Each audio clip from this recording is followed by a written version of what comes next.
Stephen A. Smith here, giving you guys the Week 9 recap. I gave guys a break as far as interviews. So we won't have any interviews this week, but we will have interviews for Week 10. So we're going to go ahead and run through the scores. We'll do the incentive check and then just try to get through this as quick as possible. Incentive check, Flybaby Gaming. You So Rider already told me about playing the computer twice. Let's see who we have as far as incentive check. Try to speed up. So we got Ole Miss. I'm gonna try to speed up so we can get this thing done quick. I feel like I was moving slow uh, last week. All right, so we got Ole Miss. Let me write this down. What type it? Long day, man. Y'all gotta bear with me. Imagine talking all day, every day.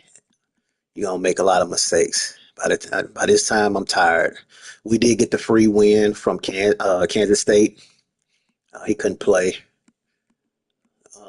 I hate those though because I like to still get active. I like to keep that momentum going for the playoffs. Miami, he's ineligible. If I'm not mistaken, I'm just type it down. I'll check it after this screen. Um, and I think that's it right there. So, all right, we're gonna go ahead and run through these games. As I said before, we will do interviews for Week 10. Oregon beats Michigan State 10-3. Penn State beat Minnesota 45-3. Duke beat Virginia 35-0. Using South Carolina and Georgia. Huge game right here. South Carolina didn't show up. I'm very surprised. This was a game I'm sure they wanted to win. Turnover battle was 0-3. Turning the ball over three times, two times. As far as interception, I'm sure they had a fumble somewhere. Played a huge role in this one. And Georgia played a clean game. Um, they also ran the ball well, and there you have two fumbles right there. So it's hard to win games when you turn the ball over as much as South Carolina did, and it allowed Georgia to come out victorious. Clemson beat North Carolina Navy 51-16. Texas A&M and Alabama. Texas A&M failed 41-14. Very embarrassing loss. 5 total turnovers. Wow. Oh man. Bama, 1 interception as far as Ty Simpson. And there you go right there. Eli Holstein, 5 interceptions. This is not something that I um, point out on purpose when I say that that quarterback. I don't point out and pick on certain users. I go by what I see every week, and unfortunately, Texas A&M losing Marcel Reed has hurt this team. They're gonna have to find a replacement for the quarterback position. He averaged at least 2 interceptions a game and throwing 5 at home. Very surprised at that one. Um, Nebraska and SMU. Nebraska beat SMU 45-35. Taking a look at the turnover ratio, 2-0 SMU, 2 turnovers. Usually, as I always say, the team that turns the ball over the most usually lose. 4 total TDs, 349. Nebraska, Rayola played great. 355, 3 TDs. They ran the ball fairly well. SMU did as well. Receivers didn't do much, obviously, with them turning the ball over. The receivers played great. Tanner Turch, Naziah Hunter, 7 receptions, 105, 1 TD. And then they created some turnovers. So shout out to Nebraska getting the job done. Um, Virginia Tech beats Boston College 52-21. LSU beats Mississippi State 31-3.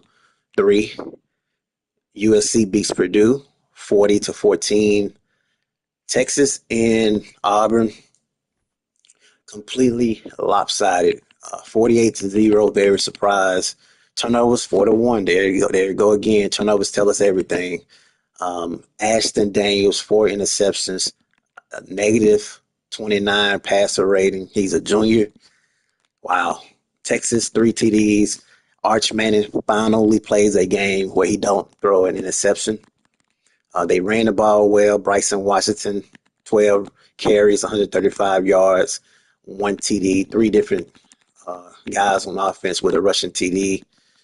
Wide receivers played very well. Ryan Wingo, 8 receptions, 66 yards, 2 TDs. Wow. I don't know if that was a computer game or what, but that's completely domination. Shout out to Texas. Ohio State beats Iowa 35-3. Texas Tech and TCU using user 35-23 TCU. Turnover battle 2-2. So it wasn't a huge uh, part of the game as they both just traded interceptions. 3 TDs from TCU. They ran the ball fairly good. Receivers did okay. Texas Tech, 2 TDs, 2 interceptions. Ran the ball about the same as TCU. Only thing that's different, I would say, is Texas Tech wide receiver or tight end Terrence Carter, 9 receptions, 110 yards, and a touchdown. So he went off, but they still lost 23-35. See. Florida beats Missouri 63-10. Florida State beat Pittsburgh 42-0. Using user Washington and Michigan. Michigan won this game 59-28. Turnovers 1-0, so not a big deal. Washington defense just could not get off the football field. They couldn't create any turnovers. They did create 2 sacks, but I'm sure Michigan just went off offensively. As we can see, 275, 2 TDs, ran the ball 22 times, 119 yards, 2 touchdowns. Receivers played decent. So shout out to Michigan. Put it on them. And then we had UCLA beat Illinois 49-28. Taking a look at the college football top 25, we see it's Georgia, Florida, Florida State, Ohio State, Colorado, Penn State, Duke, Alabama, Virginia Tech, South Carolina. Then we have Nebraska, Michigan, Kansas State, Houston, Tulane, SMU, LSU, Texas A&M, Notre Dame, Clemson, Miami, UCLA, BYU, Tennessee, and UAB. Uh, Taking a look at the Heisman watch, right now Jared Gibson is still leading. DJ Lagway, Ryan Wingo, and Jeremiah Smith all still stays the same. Julian Juju Lewis fell out of the top five. Colorado quarterback, he's not in the top five. Jeff Overton has moved into the top five, so very interesting right there. Julian Juju Lewis been turning the ball over lately. Taking a look at the award watch list, Maxwell Award right now, Jared Gibson is in the lead. Walter Camp Award, Jared Gibson. Bear Bryant Award, you got Chuck Martin. Bill Davy O'Brien Award, I don't know why it's not Bill O'Brien, but DJ Lagway, Chuck Bednarik Award, Malik Hartford, Bronco Trophy. Um, that is Ohio State, Malik Hartford. Jim Thorpe Award, Malik Hartford. Wow, he's a beast. 84 rated, senior safety. Okay, then the Doak Walker Award, Jared Gibson. Fred uh, Lombardi Award, LSU, D tackle. United's Golden Arm Award, you got Devin Dampier. Edge Rusher of the Year so far is Dylan Stewart. Outland Trophy, Brady Small for Nebraska. John Mackey Award, you got Jelani Thurman. Browse Award, you got Patrick Welch. Dick Butkus Award. Who would name the award Dick? Crazy, but Leona, Texas, what's that? Texas signal caller. Um, Wait a minute. Wheel. Okay, that's a wheel. Remington Trophies, Brady Small, Nebraska. Louis Groves Award, you got Ian Lucky, kicker. Ray Guy Award, Charles Steenkamp. Jet Award, you got Nick Harbor. And then Sean Alexander Award, so far as Jeff Overton, Virginia Tech. Um, College football playoff way too early bracket right now. You got Tulane in Colorado, Virginia Tech, Bama, Nebraska, Penn State, South Carolina, Duke, Ohio State, Georgia, Florida State, and Florida all would have that bye. That would be very interesting if this was to be able to go down, if it was to start today. Taking a look at the recruiting, we started out top five. Now we're I'm telling where we at now, but LSU, Georgia, Notre Dame, Arizona State, and Florida, top five. Georgia could potentially lose the best recruiter. You know, they're the defending award winner of the best recruiter from last season. I personally feel like this is rigged because they have 10 5 stars. So how in the world is LSU over LSU? I mean, is LSU over Georgia when Georgia has 10 5 stars? Make that make sense. That don't make sense at all, in my opinion. I don't know. I usually try to go by what the game says.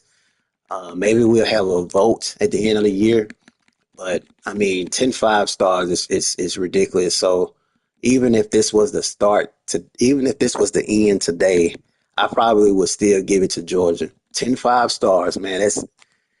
That's crazy. I know LSU has more recruiting points, 13 4 stars, but I mean, it's hard to overlook that 10 5 stars, man. That's insane. I've never seen that as long as I've been covering football in real life. That would be crazy. Just imagine if Colorado had 10 5 stars coming. That's crazy. Taking a look at the games of the week, Georgia and Florida. And I'm also going to give you guys the NNCFL game of the week. Let's see. That is Georgia and Florida. Okay. And right now, Florida has a 1 point edge over Georgia in votes. I'm going to take Georgia in this one. I know Florida is the defending NNCFL champion, but I'm going to go Georgia. Kansas State, Houston. I'm going to take Houston. Kansas State missed a week last week. They didn't play us. And I just feel like that it's hard to just turn it back on. So I'm going to just take Houston. Texas and Alabama. Um, Alabama did beat the mess out of Texas A&M. Texas struggle at times. They remind me of Texas A&M. You know, the colleges of Texas have a problem of protecting the football, and so I think Arch Manning is bound for at least 2 to 3 interceptions, or Bama will have another 5 interceptions game like they did against Texas A&M. So, how can you not take Bama? I'm gonna go Bama. Z the truth. And then Penn State, USC. I'm gonna go Penn State because USC has yet proven that they can win the big games. That pretty much wraps up this week. As I said before, I want to make it quick and precise. Week 10, we will have interviews. Peace.